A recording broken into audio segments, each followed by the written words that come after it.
Aloha, I'm Kellie Nakahara, and here are today's top Hawaii headlines from the editors at the Honolulu Star-Advertiser.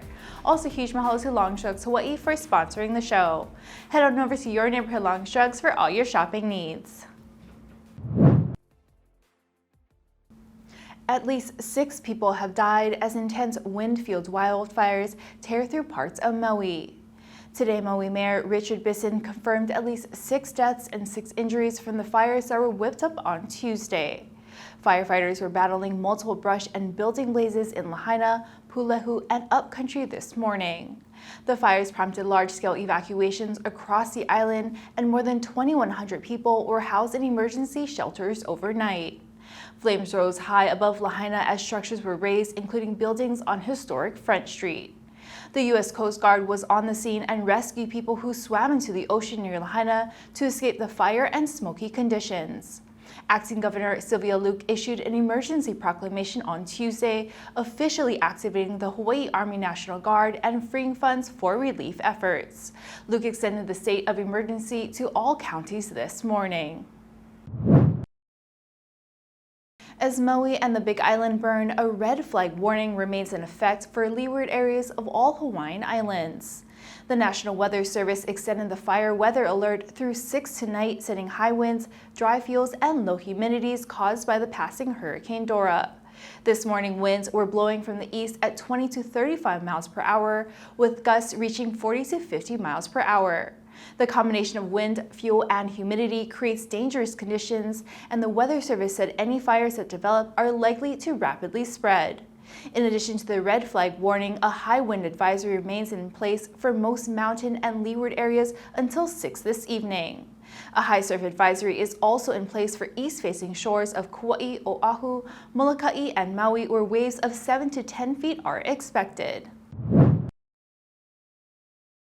A 20-year-old Oahu man has been convicted of manslaughter and robbery in a 2019 purse snatching that resulted in the death of an 85-year-old woman.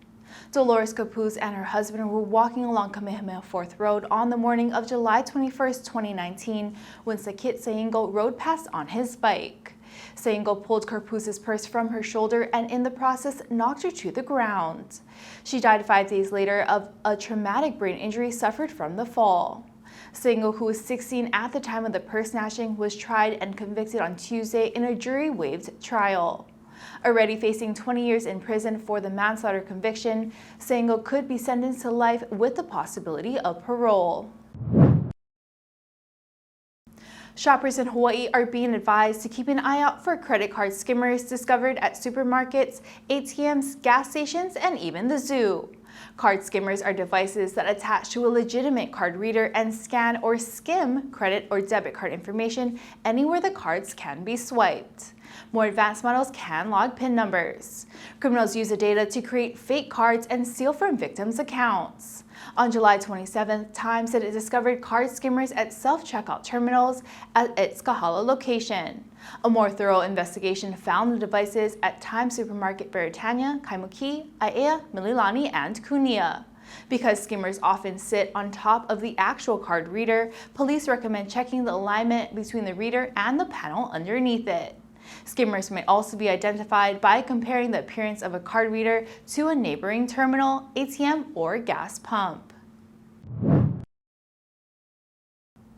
Someone in Florida has beat incredible odds to win a $1.58 billion Mega Millions jackpot. A Publix grocery store in Neptune Beach sold the winning ticket, ending a dry stretch that lasted for nearly 4 months.